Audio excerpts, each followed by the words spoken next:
अस्सलाम वालेकुम व्यूअर्स, कैसे हो आप सब। आए चलते हैं आज फ्रेश सी सब्ज़ी लेने। नहीं, बाज़ार नहीं जा रहे, बल्कि मैं जा रही हूँ आपको अपनी हवेली लेके। लेकिन इससे पहले आपने मेरे चैनल को सब्सक्राइब करना है और बेल को प्रेस करना है। आए सैर करते हैं हवेली की, जहाँ ताज़ा ताज़ा सब्ज़ियाँ और फ्रूट लगे हुए हैं।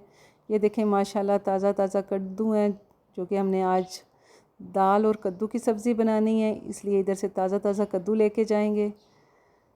व्यूअर्स, आप भी अपने घर में किसी कोने में, छत में या गमले में ज़रूर ताज़ी सब्ज़ी लगाएं। धनिया लगा लें, हरी मिर्ची लगा लें। फ्रेश सब्ज़ी की तो क्या ही बात है, कलर में भी और ताज़गी और सेहत के लिहाज से भी माशाल्लाह। ये देखें ग्रे फ्रूट कितने अच्छे लग रहे हैं, फ्रेश से। व्यूअर्स, ये थी मेरी हवेली की छोटी सी सैर और ये थी मेरी ताज़ा ताज़ा सब्ज़ियाँ और फ्रूट। आपको कैसे लगे एक मिनट में ज़रूर बताइएगा और मेरा चैनल ज़रूर फॉलो कीजिएगा। आए बढ़ते हैं रेसिपी की तरफ। आधा किलो चने की दाल मैंने भिगो के और अच्छी तरह उबाल ली थी। अब एक कप ऑयल में मैंने तकरीबन 2 कटी हुई प्याज डाली है और इसको मैंने लाइट ब्राउन कर लिया। बस जब हमारी प्याज ब्राउन हो जाए तो इसमें मैंने छोटी चाय की चमची सूखा धनिया और ज़ीरा शामिल किया, क्योंकि एक रिच सा फ्लेवर हमारी दाल में इससे आ जाएगा। अब 1 खाने का चम्मच मैंने अदरक और 1 खाने का चम्मच मैंने इसमें लहसुन शामिल किया और इसको भी ब्राउन कर लिया। अब 1 खाने का चम्मच इसमें मैंने सुरख मिर्च और 1 चाय का चम्मच मैंने इसमें हल्दी पाउडर शामिल किया और 1 ही खाने का चम्मच मैंने इसमें नमक डाला है और 1 छोटी चाय की चम्मच मैंने इसमें तकरीबन आधी चाय की चम्मच मैंने इसमें ज़ीरा पाउडर ऐड किया है। इस मसाले को हमने 2 से 3 मिनट तक अच्छी तरह भूनना है कि हमारी मिर्ची जो हमने डाली हैं उसका फ्लेवर कच्चा ना आए।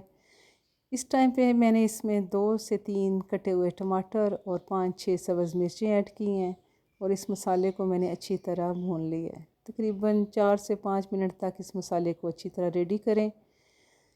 अब जो कद्दू मैं अपनी हवेली से ताज़ा लेके आई थी, तकरीबन आधा किलो थे, वो मैंने काट के इसमें शामिल कर दिए हैं और 4 से 5 मिनट तक मैंने इनको अच्छी तरह भून लिया है।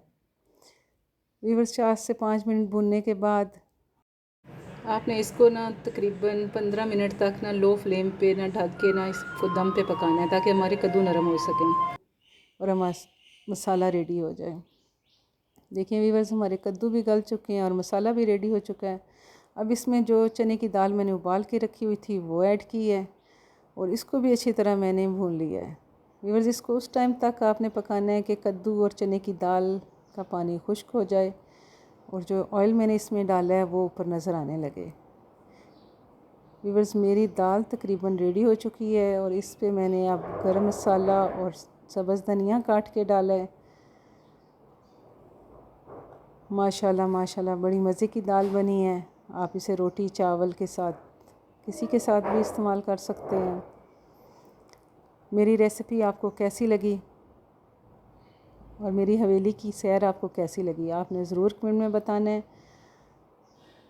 नेक्स्ट मिलते हैं एक अच्छी सी रेसिपी के साथ। तब तक मुझे अपनी दुआओं में याद रखना। अल्लाह हम सब पे अपनी रहमतें और बरकतें नाज़िल फरमाए और हमारे लिए आसानियाँ पैदा करे।